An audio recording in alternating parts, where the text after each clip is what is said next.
Генеральный спонсор канала — магазин страйкбольного оружия и пиротехники магазин Force. А также благодарю за поддержку в социальных сетях и за репосты. Всем привет, с вами снова Андрей Сусанин, и в этом выпуске я расскажу, как мы с Ветром съездили в мастерскую ВВД системы электроники механик. И покажем, что попало в объектив камеры, а попало туда много чего интересного, и снятого материала хватит не на один выпуск. Ветер — это командир пермской команды Fox Scout, в которой я на данный момент состою.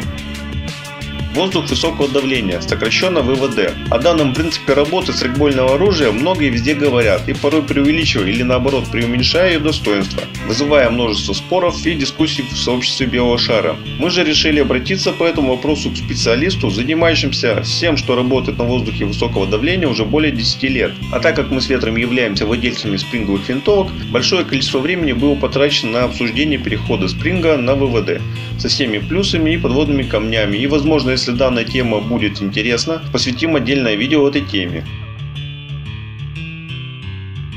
Дмитрием так зовут творца ВВД системы электроники механик. Дмитрий радушно встретил нас и сразу пригласил в свой храм инженерной мысли. В мастерской от обилия всевозможных деталей и механизмов голова начинает идти кругом, но это было только начало. Все, чего касался наш взгляд, тут же попадал в руки Дмитрия, и нас ждала история создания этого механизма. Нас лосиной накрыл огромный объем информации о разработках различных систем, как старых наработках, о текущих проектах, так и новые идеи и планы на будущее. Отдельно хотелось бы отметить единственную в своем роде систему механик, работающую без электронных плат и элементов питания. Просто подключаешь баллон и стреляешь, очередями или одиночкой. Удивительно и даже так, под водой.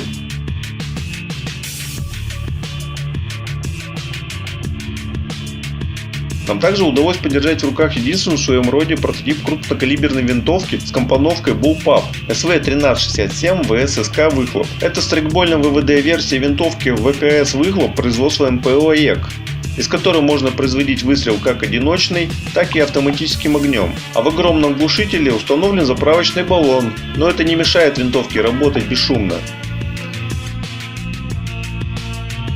Передать словами эмоции, которые испытали от увиденного, просто невозможно. Скажу лишь, что эмоций было через край.